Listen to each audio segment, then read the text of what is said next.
welcome, greetings for a three-part series on PTSD survivors versus science.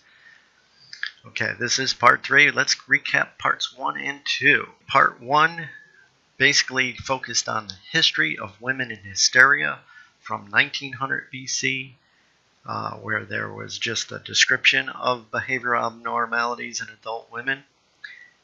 And in 600 BC, it got a name of panic. And then this timeline spans the upper and lower chambers here. The upper line and the lower line is one continuous one, just to kind of give you a relative perspective of a long time here, a long line, which is 2 line segments, okay? And they join over here on the left at 0.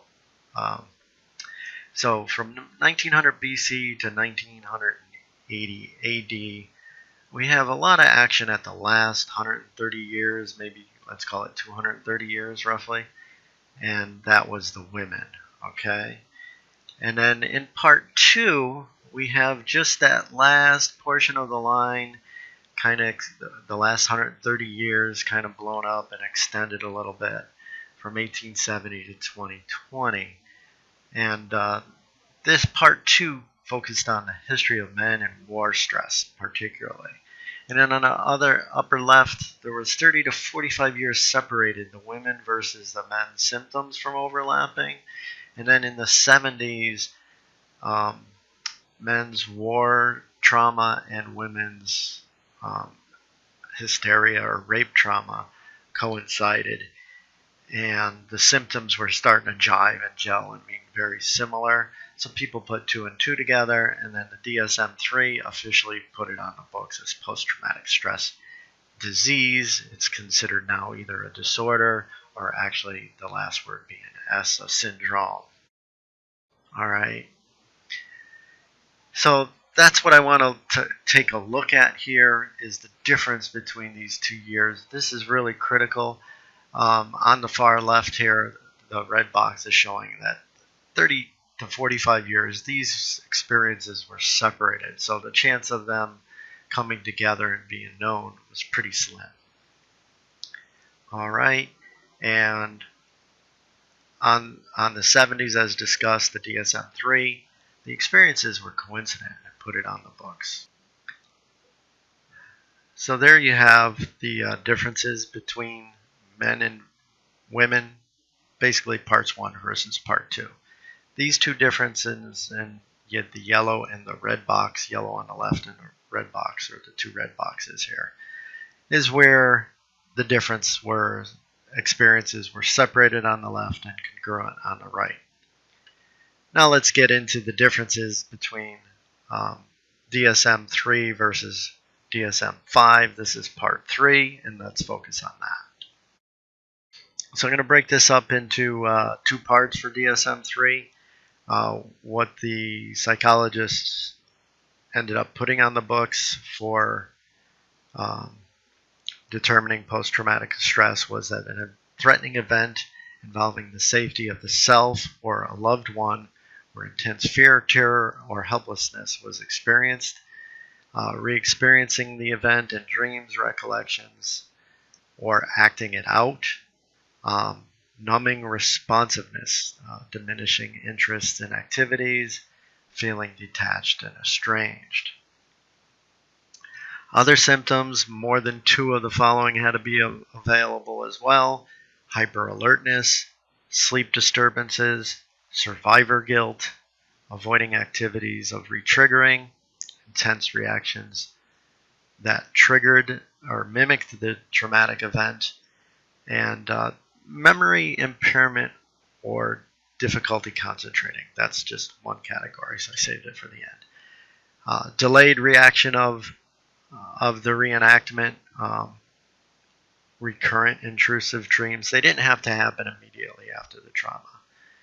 And dissociative-like states are referred to as rare consequences of PTSD, at least in the early definition.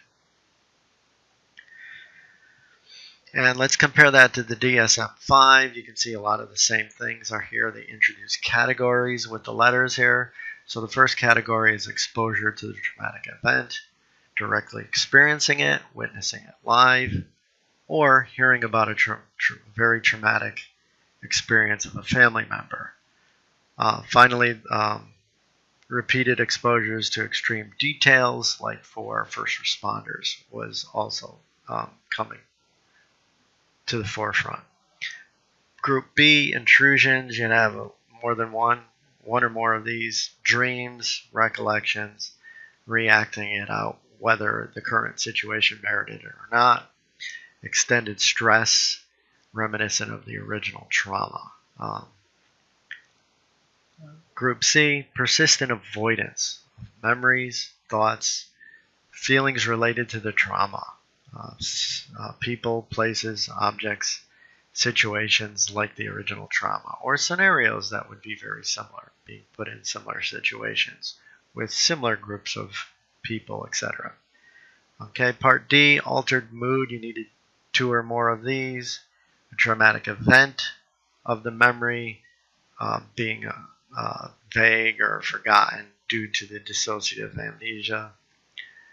Poor, exaggerated, negative personal beliefs. Oh, I can never do that. I can always be this way. Things like that. Distorted cognition or blame of causation of the traumatic events. That'd be where the shoulda, woulda, couldas would really distort and wreak havoc on the person. If so-and-so did this, or if I did that, things like that. Persistent negative emotional state. A good clue is you're being called Negative Ned or Nelly. Always being depressed, sleepy, diminished interest in activities, in significant events. You don't really care going out with the girls anymore, or hanging out with the guys, or doing your sports, whatnot. Feeling detached or estrangement. Inability to experience joy, love, or satisfaction, being negatively pulled. And let's split this second half for DSM-5 on its own separate screen. Group E, arousal, reactivity symptoms, 2 or more. Unexpected, irritable behavior, angry outbursts, and rather quick outbursts as well. Reckless, self-destructive behaviors. Egging on police, maybe driving the wrong way on a highway, things like that. Hypervigilance, heightened startle response. The hypervigilance would be always being overly concerned about something being behind you or ready to get you, kind of thing. Concentration problems, sleep disturbances. And then category F is a reflection of the other groups, B through D, where they have to last at least longer than a month. And G, social, occupational, or important distress or impairment. I mean, it had to affect your life significantly. And then H, it couldn't be from substance abuse causation.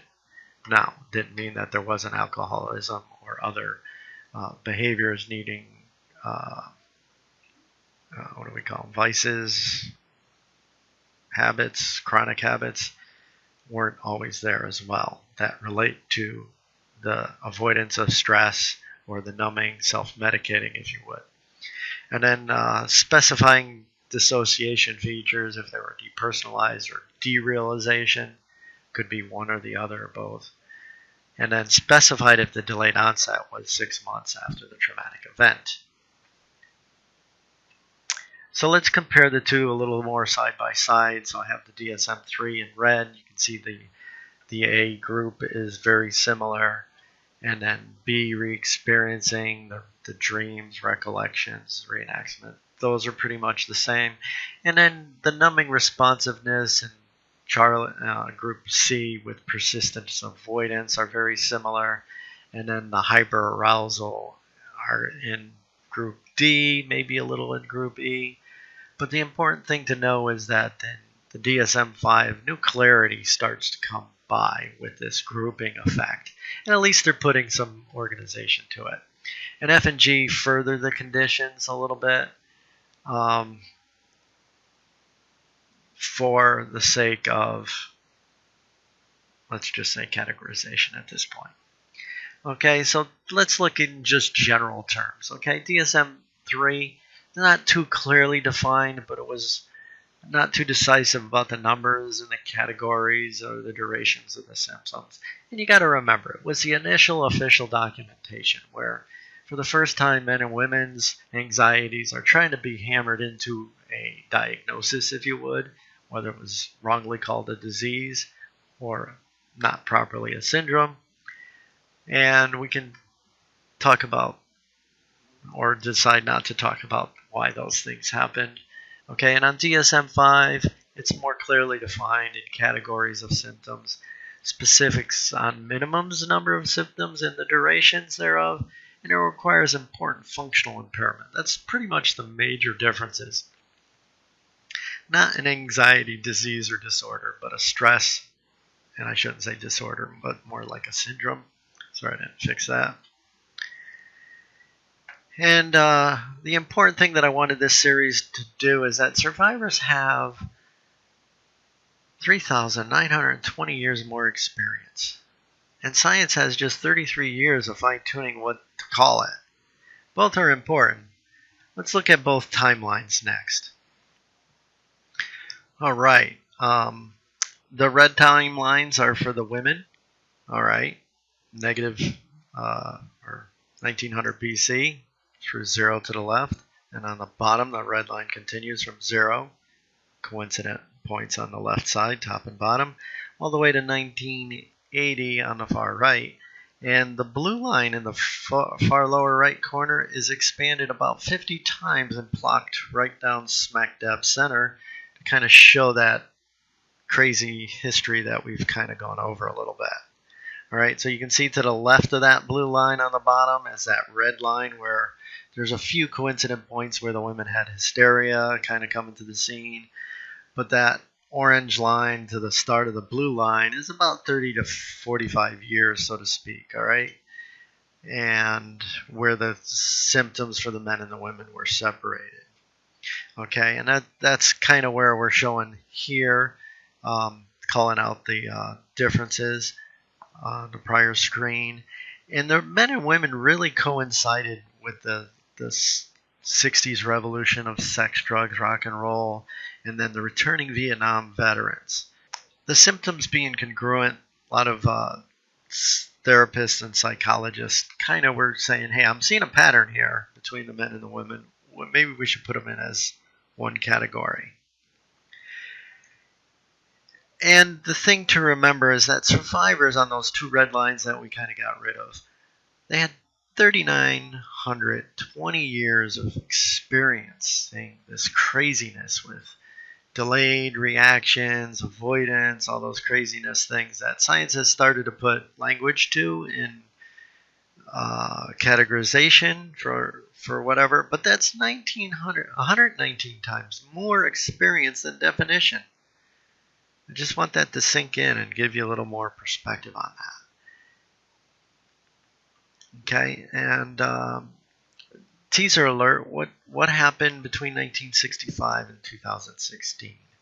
Okay, it was right around the time that science were getting their arms around some things, and we'll talk about that. Hope you stay tuned. Hope you enjoyed the differences of PTSD and the DSM-4. Okay, thanks for watching. Like, subscribe, hit the button for the next alert. Stay tuned for the really good stuff coming down the pike. Thanks again. Hope to see you soon.